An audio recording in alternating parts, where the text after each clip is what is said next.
안녕하십니까. 통일전망대 김필국입니다. 2022년 새해가 밝았습니다. 새로 결심한 다짐과 소원 꼭 이룰 수 있는 한 해가 되길 바라면서 첫 소식 살펴보겠습니다. 북한에서는 새해 국정 방향을 결정하는 굵직한 정치 행사가 열렸다는데요. 박철현 기자, 눈여겨볼 만한 내용이 있나요? 네, 지난 월요일부터 노동당 전원회의가 개최됐는데요. 2021년 한 해 성과를 정리하고 분야별 새해 국정 운영 계획을 수립했습니다. 먼저 가장 강조된 건 농업 부분인데요. 김정은 위원장은 농촌 지능 달성을 위한 중장기 발전 전략과 실행 방도를 제시하고 중대 조치를 취했다고 합니다. 사회주의 농촌 발전에서 중대한 편협적 의의를 가지는 역사적인 보고를 하셨습니다. 북한은 김정은 집권 이후 식량 증산을 위해 군조관리제와 포전 담당제 등 시장 경제적 요소를 담은 일련의 개혁 조치를 도입했었는데요. 이번 중대 조치에 구체적으로 어떤 내용이 담길지 또 어떤 결과로 이어질지 주목됩니다. 네, 그만큼 북한이 식량 문제를 심각하게 보고 있다는 방증으로 보입니다. 네, 북한 농촌 문제의 핵심은 만성적인 식량난 극복이라고 할 수 있는데요. 북한은 전원회의 2일차였던 지난달 28일 하루 종일 농촌 발전을 의제로 심도 있게 논의했습니다. 농촌 문제 해결은 북한이 강조하는 지방 발전과도 연계될 것으로 보이는데요. 이번 전원회의에 말단 시군 간부들까지 배석한 점도 그런 관측을 뒷받침합니다. 대남, 대미 메시지도 나왔나요? 김영철 통일전선 부장과 김성남 국제부장, 리선권 외무상 등이 함께 주관하는 분과회의 사진도 공개됐는데요. 북한은 이번 전원회의에서 대남, 대미, 국방 등 분야별 분과를 구성해 세부 계획을 논의한 것으로 전해졌습니다. 통일부 당국자는 북한이 대외 관계를 담당하는 분과를 만든 것으로 보인다면서 이런 분과를 별도로 구성해 논의하는 동향이 확인된 건 이번이 처음이라고 밝혔습니다. 네. 이번 북한 전원회의 가장 중요한 화두 중 하나는 농촌 문제 해결이었는데요. 북한의 의지는 최근 방영된 TV 특집물에서도 드러납니다. 도시 처녀가 농촌으로 시집을 온다는 옛 노래와 영화까지 소환이 됐다면서요? 네, 노래와 영화 모두 1990년대 초 만들어졌는데요. 도시 여성들의 농촌에 대한 인식을 개선해 농촌 총각과 도시 처녀의 결혼을 권장하는 내용입니다. 시집 와요 시집 와요 도시 처녀 시집 와요 문화 농촌 하죠 우리 살림 하죠 시집을 와요. 우리에게도 익숙한 북한 노래 반갑습니다를 불렀던 공훈 배우 리경숙이 1990년에 불렀던 노래인데요. 도시 처녀가 농장 총각에게 시집을 오는, 말하자면 농촌 살림이 이제는 도시 부럽지 않게 이렇게 윤택해지고 변모되는 이런 농촌의 그런 현실을 그대로 담은 노래라는 것. 이 노래 도시처녀 시집와요는 3년 뒤 같은 제목의 영화로도 제작돼 인기를 끌었습니다. 동무들이 농촌에 시집 오라면 오겠어? 그러기 말이야. 올 수도 있지요. 하지만 농장 청년들이 모두가 동무 같은 사람이라면 안 오겠어요.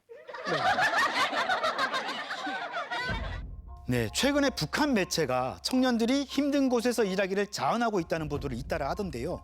관련이 있어 보입니다. 영화 주인공이자 한때 북한 최고 인기 배우 중 한 명이었던 리경희의 인터뷰에도 관련 내용이 나오는데요. 지금 새 세대 청년들이 자기가 나서 자란 고향을 떠나서 어렵고 힘든 탄광, 막장, 농촌으로 이렇게 탄원해가는 그들의 모습을 볼 때마다 영화를 찍던 때 일이 정말 감회가 새롭습니다. 1990년대 꽤 많은 도시 여성들이 영화를 보고 난 뒤 농촌 총각과 결혼했다는 이야기도 전합니다. 숱한 처녀들한테서 나한테 편지가 왔습니다. 도시 처녀 시집와요 영화를 보고 그 영화에 감동돼서 농장에 시집 갔다는 겁니다. 북한이 최근 다시 이 노래와 영화를 강조한다는 건 지금 상황이 당시와 비슷하다는 뜻일까요?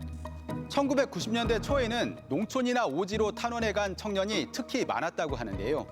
1993년 한 해에만도 정말 우리 당이 부른 사회주의 건설의 어렵고 힘든 부문으로 자원 진출한 이 청년들과 근로자들의 수는 무려 15만여 명에 달했습니다. 농촌 지역의 출산이 줄어 노동력이 저하되고 이게 식량 생산과 직결되다 보니 북한은 농촌 총각의 결혼 문제를 심각하게 인식했다고 합니다. 때문에 감자 산지인 대홍단 등에서는 여러 차례 수백 명씩 짝을 지어 합동 결혼식을 올리기도 했는데요. 최근 북한이 농촌 등지에 대한 청년 탄원을 강조하고 있는 만큼 당시와 비슷한 측면이 있는 게 아니냐는 관측도 나옵니다. 북한은 특집 프로그램을 통해 도시처녀 시집와요에 대한 김정은 위원장의 평가를 전하기도 했는데요.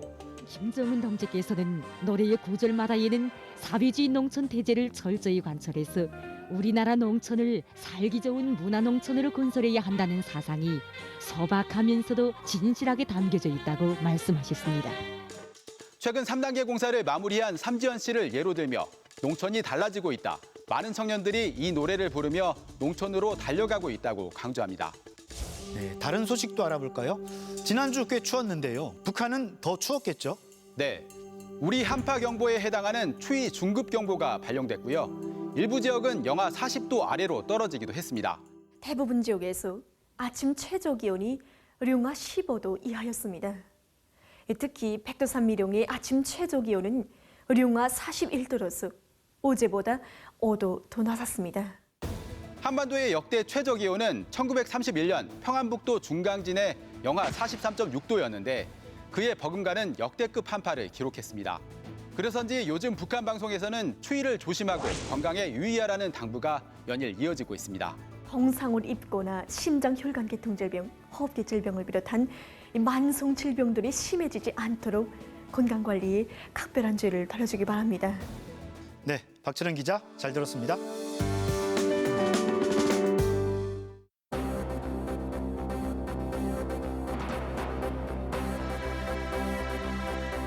이번엔 2022년 한반도 정세를 전망해 봅니다. 새해에는 우리나라의 새 정부가 출범하게 되는데요. 꽁꽁 얼어붙은 남북 관계와 북미 관계, 미중 갈등 등 풀어야 할 과제가 산적해 있습니다. 오랫동안 경색된 한반도 정세, 반전의 실마리를 찾을 수 있을까요? 최유찬 기자가 살펴봤습니다.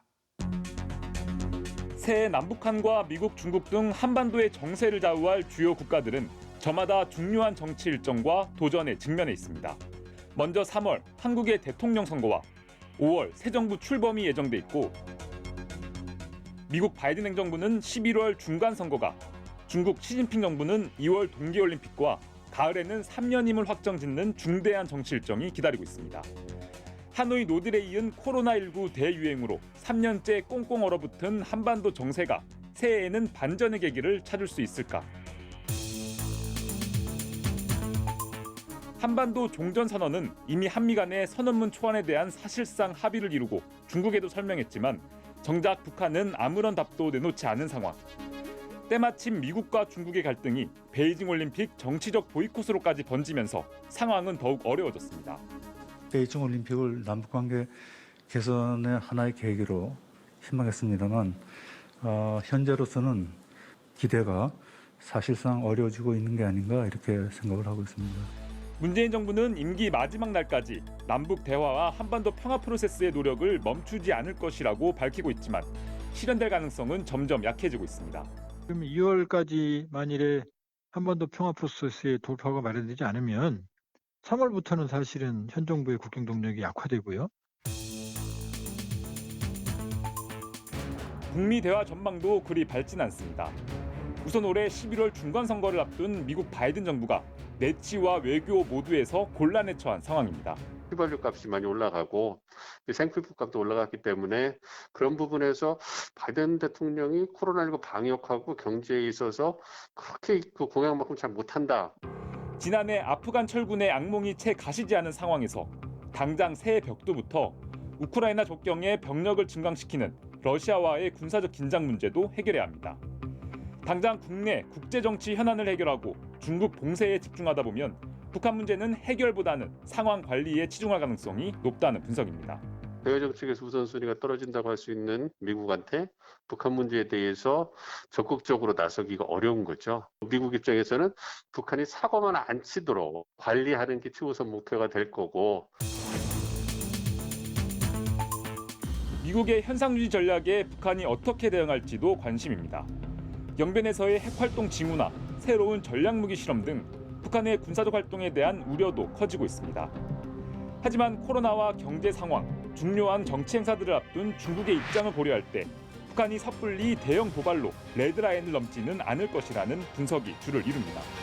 시진핑 3기 출범을 전후로 해서 북한이 좀 더 북중 관계에 주안점을 둔다면 공세적인 그런 무력 시위보다는 좀 더 차분하게 상황들을 지켜볼 가능성이 높다. 하지만 2018년 이후 4년간 핵실험이나 장거리 탄도미사일 발사 등 대형 도발을 자제해왔지만 제재 해제 등 성과가 없었다는 이유로 북한이 무력 도발을 통해 존재감을 과시할 가능성도 배제할 수는 없습니다.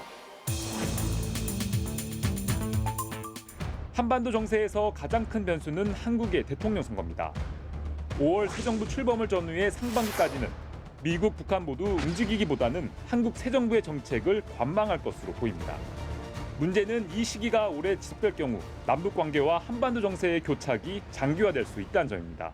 그러니까 5월의 정권 교체기 이후에도 남북 관계의 동력을 단기간에 만들긴 쉽지 않을 겁니다. 따라서 현 정부 임기 말 혹은 차기 정부 정권 교체기에 남북 관계의 동력을 마련하지 못한다 그러면은 잘못하면은 남북 관계 혹은 한반도 정세의 장기 교착 국면이 지속될 가능성이 있는 거죠. 미중 갈등이 심화되는 상황에서 남북 관계마저 장기간 표류할 경우 한반도 정세는 악화되고 우리의 입지와 영향력도 줄어들 가능성이 있습니다. 반대로 새 정부가 임기 초기부터 강력하게 대북 협상과 북미 대화를 추진한다면 상황 반전을 기대할 수 있습니다. 신정부가 강력하게 대북 정책 관련돼서 이제 뭐 외교 드라이브를 걸으면 미국 입장에서도 이제 중간 선거를 앞두고 자기들이 판단했을 때 플러스가 된다 생각하면 움직일 수 있겠죠. 북한도 계속된 제재와 코로나 봉쇄로 한계에 봉착한 경제난을 해소하기 위해 출구 전략이 절실한 상황이어서 전환기 한국 정부의 정책에 관심을 집중할 것으로 보입니다. 2022년 한반도 앞에는 강대국들의 경쟁과 갈등, 남북관계 경색, 코로나19 등 쉽지 않은 난제들이 놓여 있습니다. 통일전망대 최유찬입니다.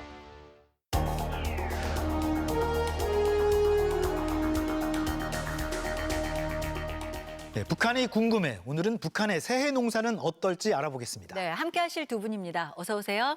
안녕하세요.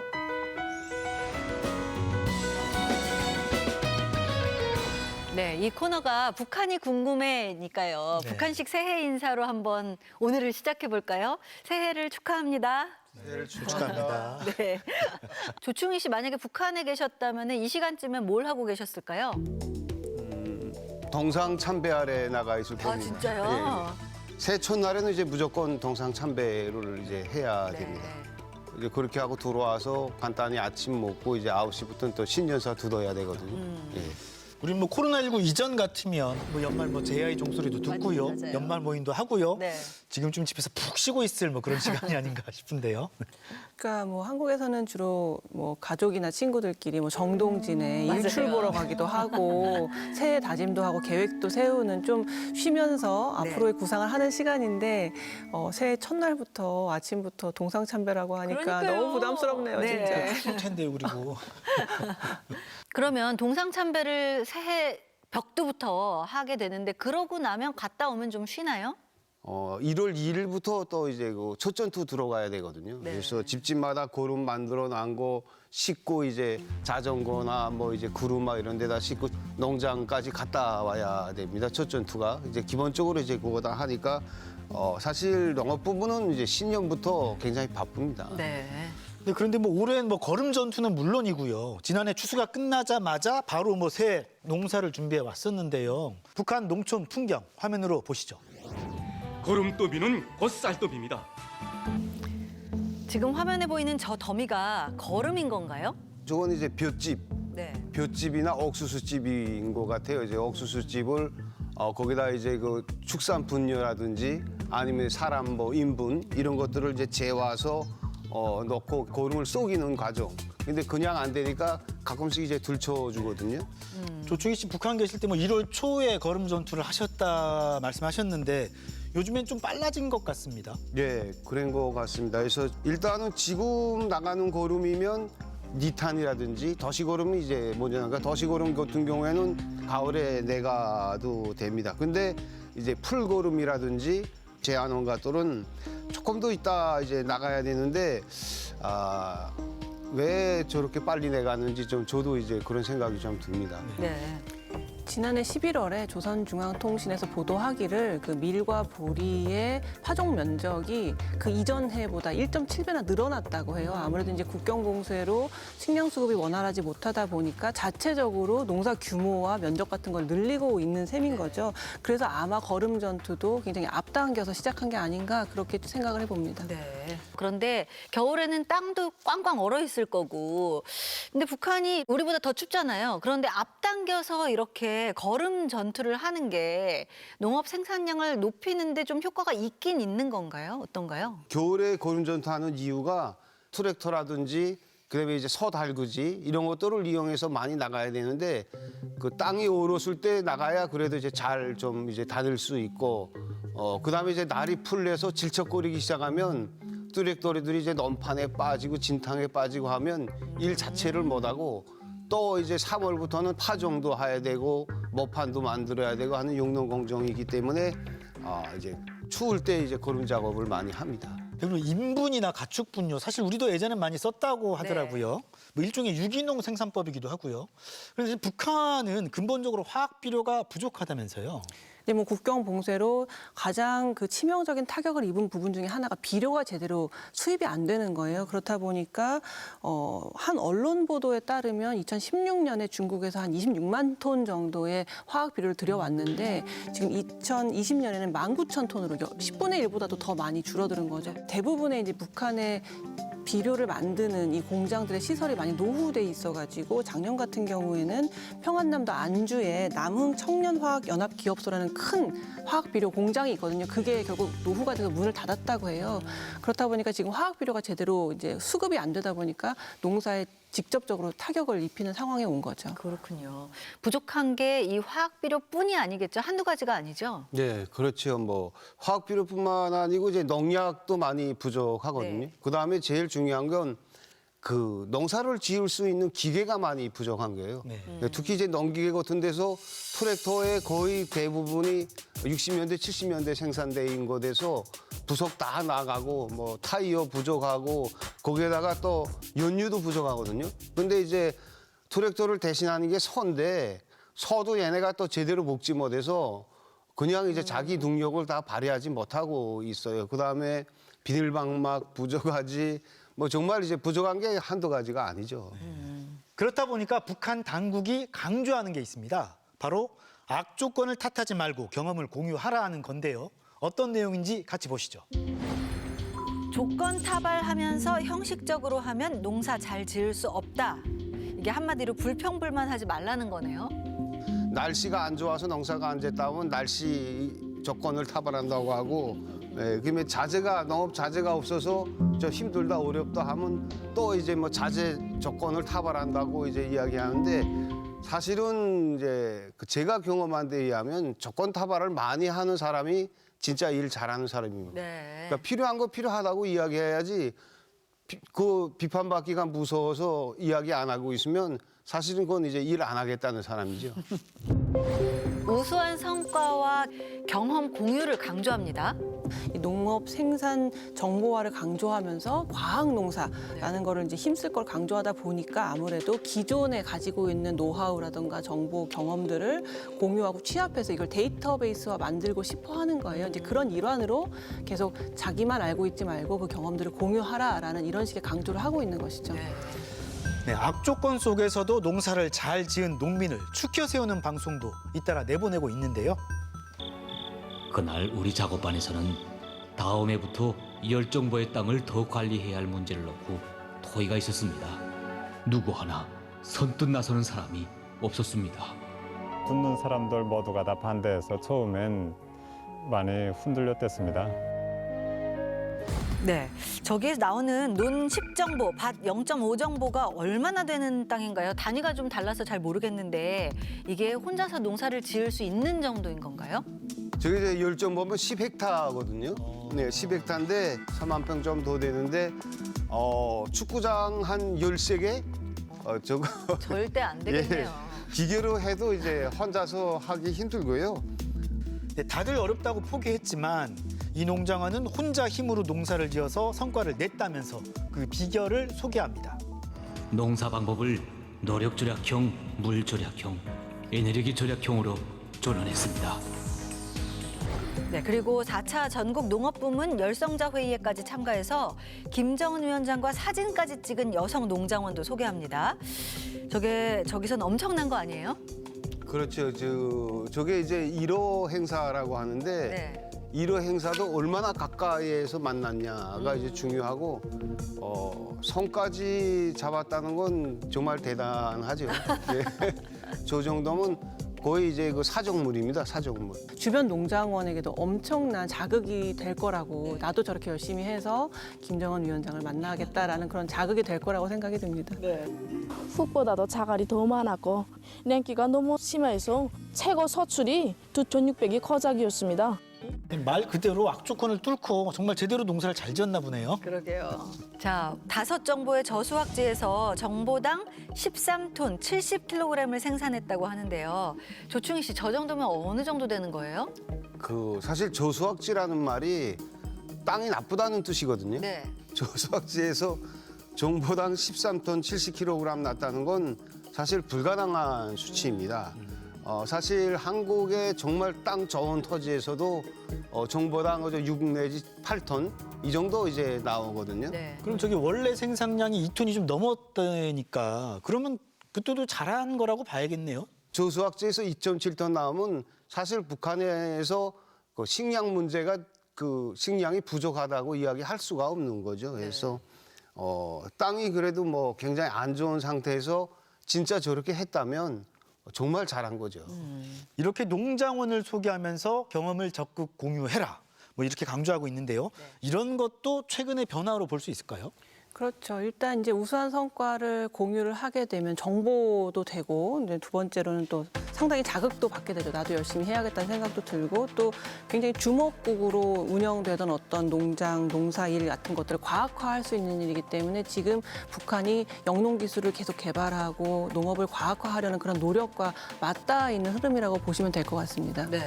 자, 코로나19 상황이 불투명하다 보니까 일찌감치 농사 준비를 하는 것 같은데요.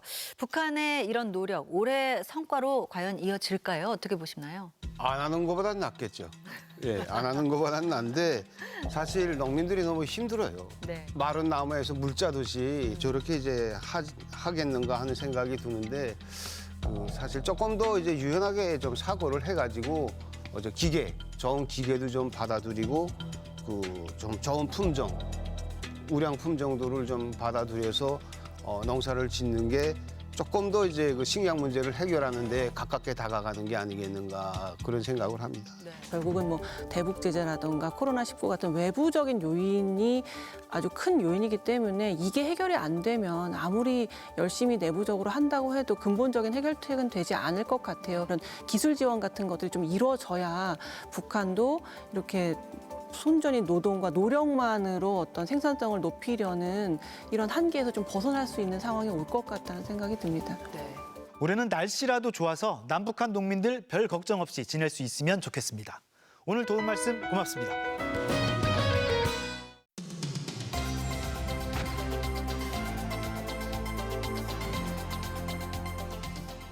남북 분단의 시작이었던 38선 잘 아시죠?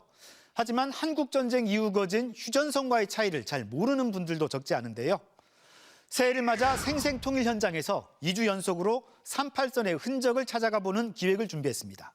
이상현 기자가 그 현장으로 안내합니다. 강원 영동 지역이 폭설에 파묻혔던 지난 주말. 동해안을 따라 길게 뻗어있는 7번 국도변, 양양 지역에 있는 38선 휴게소를 찾았습니다.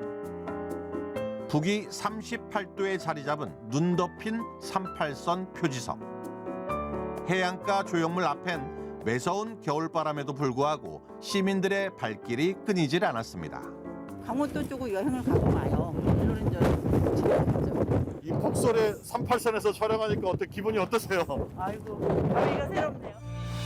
1945년 8.15 해방 직전 미국과 소련이 일본 점령지의 전후 처리를 위해 설정했던 임시 군사분계선인 북위 38도선. 1950년 6월 25일 북한이 이 선을 넘어 남침했고 같은 해 인천 상륙작전 이후로 반격에 나섰던 국군이 10월 1일 처음 돌파해 북진한 곳이 바로 강원도 양양의 38선이었는데요.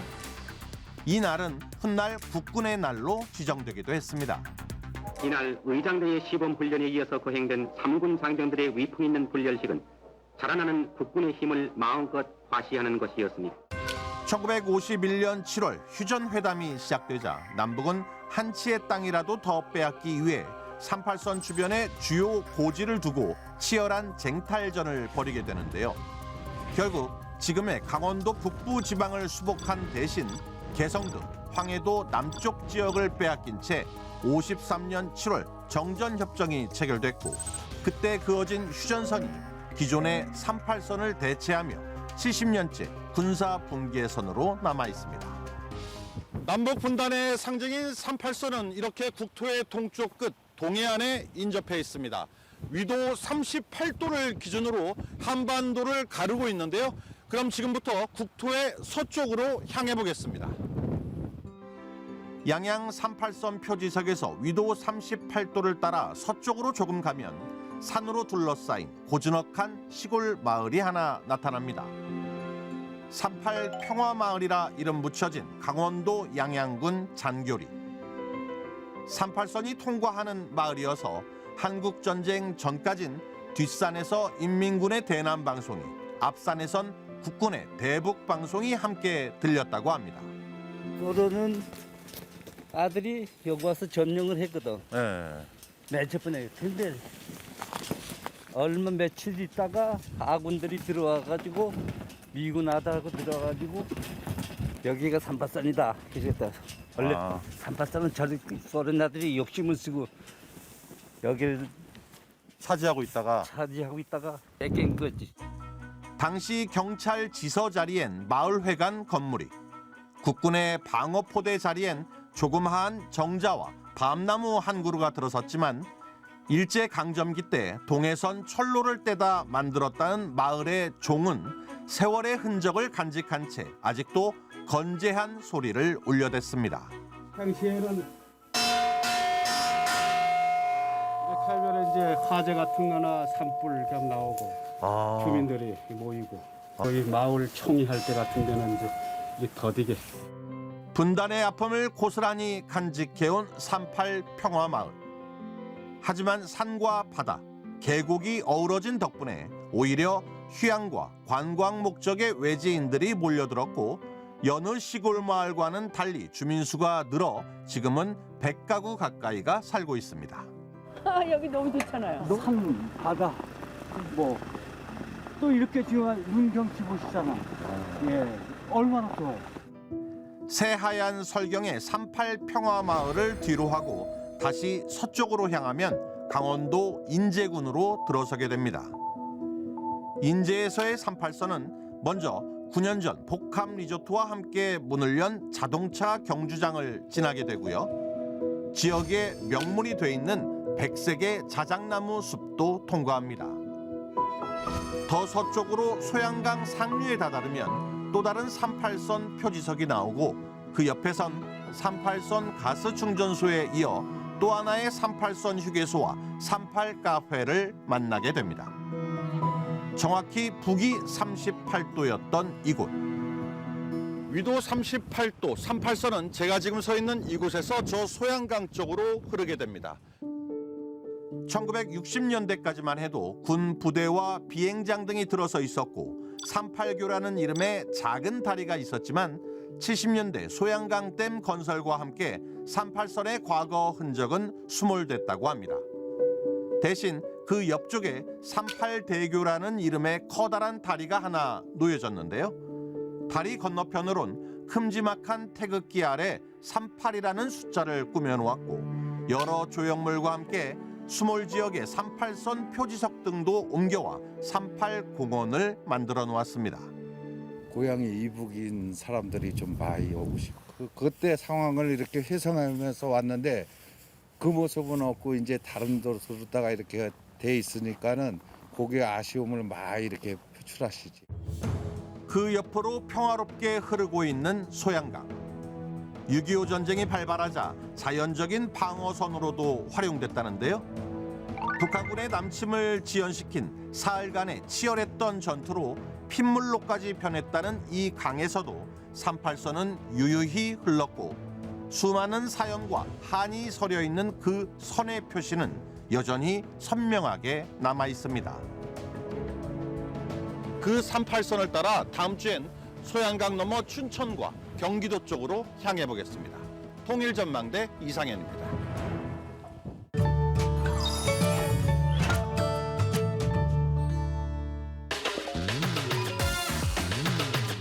설탕? 물엿? 카라멜? 마시멜로 아니에요? 카라멜? 북한말 기름사탕은 캐러멜을 뜻하는 말입니다. 캐러멜을 북한에서는 캐러멜로 표기하는데요. 일상생활에서 캐러멜보다 기름사탕이라는 말을 더 자주 사용합니다. 카라멜.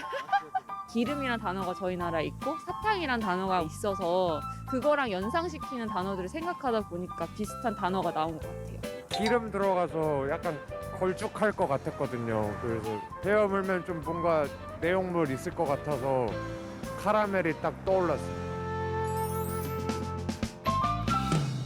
올해가 이민년, 검은 호랑이의 해라고 하죠.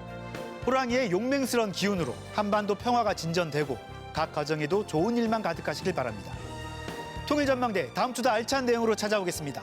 새해 복 많이 받으세요.